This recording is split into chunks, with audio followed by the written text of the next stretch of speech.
Fièvre.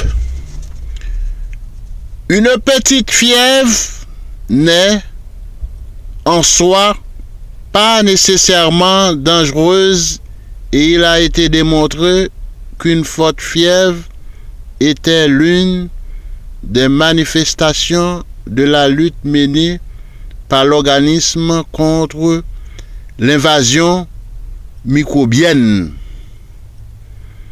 Mais il ne semble pas que cette action défensive de la fièvre soit très grande.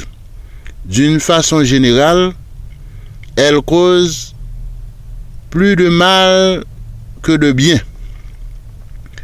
Une fièvre prolongée peut être extrêmement débilitante car elle déshydrate rapidement le malade, provoquant une malnutrition qui contribue à son tour à diminuer la résistance de l'organisme.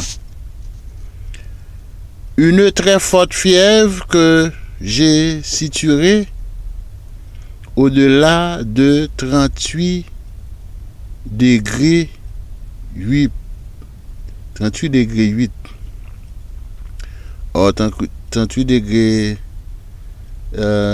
d'altitude ou 38 degrés requiert des soins médicaux immédiats ou du moins en l'avis d'un médecin.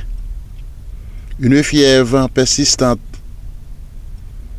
en l'absence de raison évidente comme une grippe ou une maladie infectieuse nécessite également le recours à la médecine. Un moyen simple, logique et efficace pour réduire la fièvre consiste à appliquer des compresses humides et froides.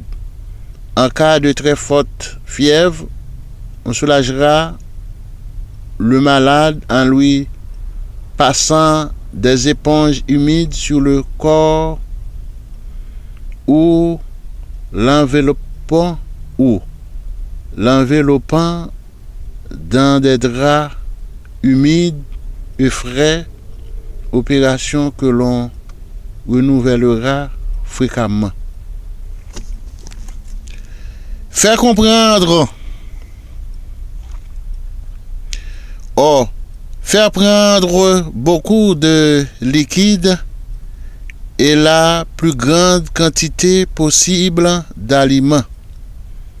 Si la fièvre persiste, assurez-vous que le patient absorbe également du sel.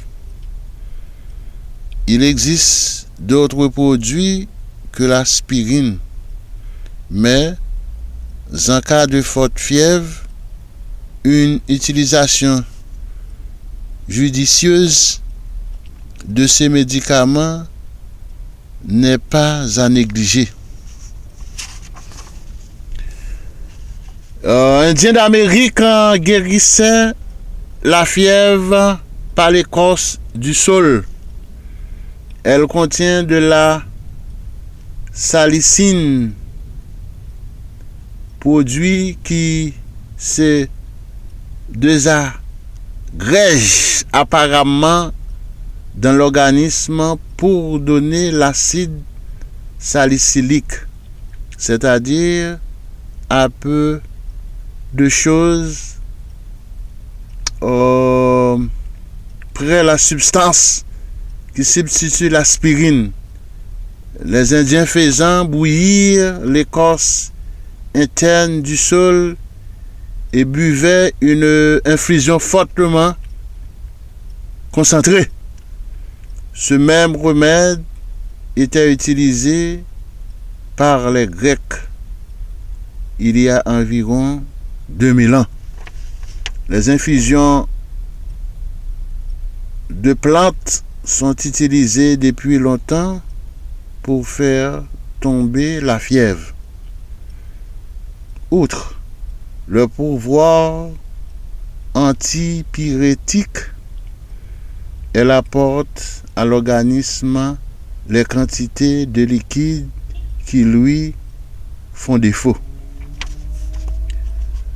Le poivre de Cayenne, poivre rouge courant, particulièrement fort, est très apprécié dans le traitement de la fièvre.